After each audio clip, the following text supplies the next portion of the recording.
कर दिया। जियो फाइनल में पहुंच गई। विनेश फोगाट, जियो विनेश फोगाट, जियो विनेश फोगाट। मेरे लिए आज बहुत खुशी की बात है और बहुत शानदार जियो। नमस्कार, आप देख रहे हैं अमन संदेश और मैं हूं आपके साथ नफीसा खान। आपने क्या कभी एक ऐसी बेटी, ऐसी महिला का नाम सुना है जो अपने ही देश की आन बान शान होने के बावजूद अपने देश की सरजमी पर घसीटी गई हो, पीटा गया हो, मारा गया हो और उनकी ये तस्वीरें खूब वायरल हुई हो, लेकिन उनके समर्थन में या फिर उनका हमदर्द बनकर कोई देश का प्रधानमंत्री उनके पास मिलने या फिर मुलाकात करने आया हो? बिल्कुल सही जा रहे हैं आप लोग, बिल्कुल ठीक। आपके दिमाग में वो नाम आ रहा है, वो चेहरा आ रहा है। वही नाम, वही चेहरा जिसने कुछ साल पहले देश को गौरवान्वित किया था और एक बार फिर से देश का नाम रोशन कर दिया, एक बार फिर से अपने नाम को इतिहास के पन्नों में दर्ज करा लिया है। मैं बात कर रही हूँ पहलवान बिटिया विनेश फोगाट की। रेसलर है, आप सभी जानते हैं, और बेशक आपको जब इनका नाम सुना होगा तो आपको वो जंतर मंतर वाला नजारा, दिल्ली के अंदर पहलवानों का वो संघर्ष जरूर याद आया होगा। मैं उस पर भी चर्चा करूंगी, लेकिन उससे पहले आपको बता दूं कि किस तरीके से आज पूरे दिन विनेश फोगाट ट्विटर पर ट्रेंडिंग में रही, चर्चित रही और कहीं ना कहीं पूरे देश भर से उनको प्यार बाखूबी और बेहद मिल रहा है। आज विनेश फोगाट ने इतिहास के पन्ने में एक बार फिर से अपना नाम दर्ज कराया और देखिए तमाम लोगों के ट्वीट उनके सामने आ रहे हैं। उससे पहले मैं उनके साथी, उन साथियों का ट्वीट पढ़कर आपको बता देती हूँ जो साथी उनके संघर्ष में साथ थे जब उन्होंने यौन शोषण का आरोप बृजभूषण, जो कि बीजेपी के सांसद थे, उन पर लगाया था और इसी सिलसिले में वो दिल्ली के जंतर मंतर पर तकरीबन 1.5 से 2 महीने तक संघर्ष करती रही। बजरंग पुनिया का ट्वीट सामने आ चुका है। उससे पहले साक्षी फोगाट, साक्षी मलिक, तमाम लोगों के ट्वीट सामने आ चुके थे और बजरंग पुनिया यहाँ पर कह रहे हैं कि देश विनेश फोगाट ने एक बार फिर से इतिहास रच दिया है। विनेश महिला कुश्ती में ओलंपिक के फाइनल में पहुंचने वाली पहली भारतीय महिला पहलवान बन चुकी है। आपको बता दें कि ओलंपिक चल रहा है और ओलंपिक में पहली भारतीय महिला जो सीधा फाइनल में गई है, जिन्होंने अपनी जीत का लोहा मनवा लिया है, वो है विनेश फोगाट। और आज सब भारतीयों की आंखों में आंसू है, बेशक आंसू है, क्योंकि मैं ट्विटर पर देख रही थी, आप लोग भी स्क्रॉल करेंगे तो आप लोग पाएंगे कि किस तरीके से भारतीय जो लोग हैं, जो जनता है, जो देश की हमारी आवाम है, उनकी आंखों में आंसू हैं। क्योंकि जब जब विनेश फोगाट की कुश्ती को हमने देखा आज सुबह से, तब तब हमें दिल्ली का जंतर मंतर वाला नजारा, वो तस्वीरें भी हमारी आंखों में कहीं ना कहीं सामने आ गई और हमने देखा कि कैसे बेटियों को घसीटा गया था, कैसे बेटियों को पीटा गया था, उनके संघर्ष में कौन साथ था, कौन नहीं था, इस पर भी चर्चा करेंगे। ये कह रहे हैं आगे कि ये देश की बेटियां हैं जिन्होंने हमेशा ही देश की शान बढ़ाई है। बेशक इस बात में कोई दोहराए नहीं है, क्योंकि वो साक्षी मलिक हो या फिर विनेश फोगाट हो, इन्होंने पहले भी देश को गोल्ड ला कर दिया था, भारत का सीना गर्व से चौड़ा किया था। और एक बार फिर विनेश फोगाट जब फाइनल में पहुंची हैं, पहली भारतीय महिला बनी है, तो हम बेशक बहुत अंदर से खुश हैं और हम कहीं ना कहीं खुद को बहुत प्राउड फील कर रहे हैं कि इस वक्त हम बेटियां, देश की बेटी विदेशों में जाकर अपना परचम लहरा रही हैं। और देखिए वो आगे कहते हैं कि कम से कम इन बेटियों से सबक लेंगे और आगे इन बेटियों की राह में कांटे बीजने बाज आ जाएंगे। यानी कि यहाँ पर भी बजरंग पुनिया ने तंज कसा है कि इन बेटियों के रास्ते में कांटे नहीं बिछाने का काम करेंगे, पुरानी गलतियों से सबक लिया जाएगा इस बार और कहीं ना कहीं इन बेटियों का आदर सम्मान इस बार करना होगा सरकार को। क्योंकि आपको याद होगा यही वो विनेश फोगाट हैं, यही वो रेसलर हैं जिनसे जब वो पहली बार पिछली बार जीत कर आई थी, देश के प्रधानमंत्री नरेंद्र मोदी ने उनसे बात की थी, फोन पर बात की थी, कहा था कि आप बेटी हैं हमारी, चाय नाश्ते पर भी बुलाया था। लेकिन जब 2 महीने तक दिल्ली के जंतर मंतर पर बारिश हो, तूफान हो, आंधी हो, गर्मी हो, जब वो संघर्ष करती रही, इंसाफ के लिए बैठी रही, तब प्रधानमंत्री जी ने एक ट्वीट उनके समर्थन में उनके लिए नहीं किया था। पूरी सरकार एक तरफ थी, पूरी सरकार की ओर से किसी भी नुमाइंदे का, किसी भी व्यक्ति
पर पहलवान आंदोलन कवर किया था और मैंने देखा था कि किस तरीके से देर रात को बारिश में भीगते हुए बिना कोई जरूरी सामान उनके पास नहीं था, कैसे उन्होंने अपनी रात को बिताया था, कैसे उनकी आंखों में आंसू थे, नम थी। मैंने करीब से देखा था विनेश फोगाट की आंखों में जो आंसू थे। और आज मुझे बहुत अच्छा लग रहा है कि जब वो जीती हैं, उन्होंने देश का नाम फिर से रोशन किया है, तो मुझे ऐसा लगा कि उनकी जो लड़ाई अधूरी रह गई थी, जो संघर्ष अधूरा रह गया था, वो पूरा हो चुका है। वो जीत चुकी है, उनको इंसाफ मिल चुका है। क्योंकि ये तमाचा है बृजभूषण पर, ये तमाचा है उस सरकार पर जो खामोश रही, ये तमाचा है उस बिटिया विरोधी, उस महिला विरोधी सोच पर जिन्होंने 2 महीने तक सूझ नहीं ली, बूझ नहीं ली कि आखिर पहलवान बिटियों का दर्द क्या है। देखिए, राहुल गांधी का भी ट्वीट आ चुका है, एलओपी बन चुके हैं राहुल गांधी। इससे पहले भी प्रियंका गांधी उनके इस जब आंदोलन चला तो मुलाकात की थी, आश्वासन दिया था कि उनकी लड़ाई में साथ है। और अब राहुल गांधी ने ट्वीट कर दिया कि एक ही दिन में दुनिया की 3 धुरंधर पहलवानों को हराने के बाद आज विनेश के साथ साथ पूरा देश भावुक है। बिल्कुल भावुक है, क्योंकि हमें याद आ रहा है कि कैसे बिटिया होने का जो चैलेंज होते हैं, जब आगे बढ़ते हैं तो कितनी रुकावटें आती हैं, किस तरीके से उनको चुनौतियों को पूरा करते हुए, लांघते हुए अपने सपने को साकार करना होता है। और विनेश फोगाट ने वो कर दिखाया। और उसी के बाद आगे वो लिख रहे हैं कि जिन्होंने भी विनेश और उसके साथियों के संघर्ष को झुटलाया था, उनकी नियत और काबिलियत तक पर जो चिन्ह, जो प्रश्न, जो क्वेश्चन मार्क लगा दिए थे, आज उन सभी को जवाब मिल चुका है। बेशक ये जवाब के तौर पर हम देख सकते हैं, क्योंकि जवाब है उस सरकार को जिस सरकार ने सुध नहीं ली थी 2 महीने में। लगातार बार बार उसी बात का जिक्र कर रही हूँ, क्योंकि संघर्ष आप और हमने देखा था किस तरीके से पहलवानों को घसीटा गया, मारा गया, उनके कपड़े किस तरीके से खींचे गए थे।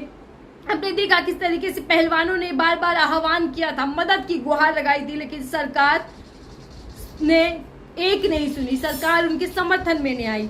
और आगे राहुल गांधी ये भी कह रहे हैं कि आज भारत की बहादुर बेटी के सामने सत्ता का वो पूरा तंत्र धराशायी पड़ा था जिसने उसे खून के आंसू रुलाए थे। वही बात देखिए जो मैं आपसे कह रही हूँ लगातार, कि जब विनेश फोगाट रो रही थी, जब वो कह रही थी कि मुझे अब रेसलिंग की प्रैक्टिस करने में डर लगता है, जब वो बोल रही थी कि किस तरीके से बेटियां जब कुश्ती के मैदान में जाती हैं तो उनके सामने किस तरीके की चुनौतियां होती हैं, बृजभूषण जैसे तमाम कितने लोग उनका शोषण करते हैं, बावजूद इसके अगर वो अपने हक की लड़ाई के लिए सामने आती है, मीडिया के सामने खुलासा करती हैं, तो उन्हीं पर आरोप लग जाते हैं, उन्हीं पर क्वेश्चन मार्क खड़े हो जाते हैं। और आज ऐसे में जब वो चैंपियन खुद बनकर उभरी हैं और उन चैंपियंस को हराया है जिन्होंने पहले से ही इतिहास के पन्नों में कई बार नाम दर्ज कराया, उन लोगों को हराकर धुआंधार जो रेसलर्स थी उनको हराकर एक बार फिर से विनेश फोगाट ने देश की आंखों को नम कर दिया है, भावुक कर दिया है देश की जनता को। शुभकामनाएं राहुल गांधी भी दे रहे हो, साथ ही साथ हम भी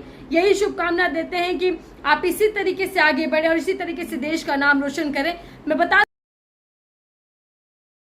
देती हूँ कि देखिए ट्रेंडिंग में चल रहा है विनेश फोगाट, ट्विटर पर सुबह से विनेश फोगाट ट्रेंडिंग में चल रही हैं। जमाना झुकता है पर झुकाने का जुनून होना चाहिए, गीता फोगाट कह रही हैं, जो कि उनके समर्थन में जंतर मंतर पर भी आई थी, उनके इस प्रदर्शन में शामिल भी हुई थी। और मैं आपको तस्वीर दिखा देती हूँ किस तरीके से जब विनेश फोगाट को घसीटा गया था पुलिस द्वारा, प्रशासन द्वारा, सरकार के इशारे पर उनको कैसे उनके जो पूरा प्रदर्शन स्थल था उसको धराशायी कर दिया गया था, प्रदर्शन को खत्म करा दिया गया था जबरन, वो तस्वीर भी सामने। और आज की तस्वीर जब वो जीतने के बाद भावुक होती दिखाई दी और पूरे मैट पर लेट गए, आंखों में आंसू थे, वो तस्वीर एक साथ आप कल्पना कीजिए कि ये वही बेटी है, आप याद कीजिए वही बेटी है जो कह रही थी कि बस प्रधानमंत्री जी सिर्फ एक बार सुन लीजिए।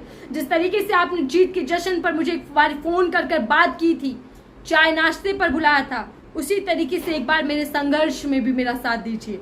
आप देखिए यहाँ वो फोटो आ चुकी है जिसकी लड़ाई चल रही थी, आपको तस्वीर में दिख रहा होगा, विनेश फोगाट है और जिसको पटकनी दे रही है वो है बृजभूषण, कुश्ती महासंघ के अध्यक्ष थे पूर्व। इन्हीं पर यौन शोषण के आरोप लगे थे, इन्हीं के खिलाफ महिला पहलवान एक साथ धरने पर बैठी थी। और आज ये पटकनी वाकई में ही बृजभूषण के लिए है। जिस तरीके से पोस्टर के माध्यम से यहाँ पर दिखाया गया, तो ये विनेश फोगाट की जीत है, ये बजरंग पुनिया की जीत है, ये साक्षी मलिक की जीत है। और यही देखिए तमाम समर्थन में उनके ट्वीट आ रहे हैं और कैसे आज एक बार फिर देश को जब उन्होंने गौरव फील कराया है तो बहुत बड़ी बात है। और यहाँ वही बात आ गई है सर कि आखिर सरकार अब तो कुछ बोलेगी, अब तो जीत का श्रेय आप अपने सर जरूर लेने आएंगे। अब आपको विनेश फोगाट जो बिटिया आपकी लगती थी वो जरूर फिर से बिटिया ही याद आएगी। लेकिन देखना ये होगा कि दबदबा था, दबदबा है, दबदबा रहेगा। जो हमेशा कहा करते थे, आपको याद होगा ये डायलॉग, इस तरीके से बृजभूषण और बृजभूषण के बेटे कहा करते थे कि दबदबा तो था, दबदबा रहेगा आने वाले समय में। तो ये दबदबा विनेश फोगाट ने खत्म कर दिया और ये बता दिया कि दबदबा सिर्फ पहलवानों का होता है, उन पहलवानों का जो खून पसीना बहाकर देश को गौरव फील कराते हैं, जो देश के लिए गोल्ड मेडल लेकर आते हैं। और ये देखिए तस्वीर फिर मेरे सामने आ गई है, जिस वक्त का ये प्रदर्शन है, जिस वक्त की ये प्रशासन की कार्यवाही है, उस वक्त मैं भी यहाँ पर मौजूद थी और मैंने देखा था कि कैसे बिटियाओं को घसीटा जा रहा था, मारा जा रहा था और उनकी आंखें नम थी। लेकिन कुछ ही दूरी पर नई संसद का उद्घाटन चल रहा था, नई संसद के अंदर प्रधानमंत्री मौजूद थे और उन्होंने सुध नहीं ली थी। महज 200 मीटर की दूरी ही होगी जंतर मंतर से और नई संसद की, लेकिन प्रधानमंत्री जी वहां पर नहीं आते, वहां नहीं सुध देते। और मैं देखती हूँ कि प्रधानमंत्री जी ने ट्वीट किया नहीं किया है, क्योंकि बेहद जरूरी हो जाता है जानना कि प्रधानमंत्री जी अब विनेश फोगाट को याद करते हैं या नहीं करते हैं। तमाम लोगों की ट्वीट तो सामने आ रहे हैं, समर्थन भी मिल रहा है, प्यार भी मिल रहा है और सब बधाइयां दे रहे हैं, शुभकामनाएं दे रहे हैं। लेकिन प्रधानमंत्री नरेंद्र मोदी जी ने कुछ कहा या नहीं कहा, यह भी देखना बेहद जरूरी हो जाता है, क्योंकि जब संघर्ष कर रही थी तो मोदी जी गायब थे। देखिए अभी तक तो कोई ट्वीट उनका नहीं आया है, लेकिन बाकी सभी नेताओं की अगर हम बात करें तो उनके ट्वीट सामने आ चुके हैं और वो बधाइयां दे रहे हैं। और लगातार यही कहा जा रहा है कि जो तानाशाही सरकार थी उसको ये जवाब है, जिस सरकार ने पहलवानों की नहीं सुनी उन्हीं को ये जवाब है, बृजभूषण को ये जवाब है आज की जीत। देखिए प्रधानमंत्री जी का ट्वीट नहीं आया, किसी ने सच कहा है, बिल्कुल सच कहा है कि जो लड़ा है सच के लिए वो निखर कर आया है। एग्जाम्पल आप देख लीजिए, सच के लिए लड़ी थी विनेश फोगाट, अपने अस्तित्व के लिए लड़ी थी, अपनी इज्जत आबरू सम्मान के लिए लड़ी थी। तो आज उन्होंने जब उनको इंसाफ देश की सरकार की ओर से नहीं मिलता तो अपनी जीत से वो इंसाफ ले लेती हैं। और सवाल अब सरकार के खिलाफ उठ रहे हैं। अब सवाल ये है और इंतजार ये है कि क्या देश के प्राइम मिनिस्टर नरेंद्र मोदी जी उनको शुभकामनाएं देते हैं, बधाई देते हैं और वही श्रेय लेते हैं। क्योंकि अक्सर आपने देखा होगा जब भी कोई खेल के मैदान में हमारे खिलाड़ी जाते हैं तो सारे मीडिया वाले यही लिखते हैं कि मोदी जी ने दिया जीत का मंत्र, मोदी जी ने चर्चा कर जीत का मंत्र दिया। अब इस जीत के मंत्र का श्रेय भी क्या मोदी जी लेंगे या फिर मोदी जी इस बार चुप्पी साधे रहेंगे, क्योंकि सवाल उन्हीं पर उठ रहे हैं। बहरहाल आपकी क्या राय इस पूरे उसको लेकर हमें बताइएगा कि कैसी लगी आपको ये वीडियो और साथ ही साथ कैसी लगी आपको विनेश फोगाट की राय, क्या हमसे साझा कीजिएगा। फिलहाल दीजिए।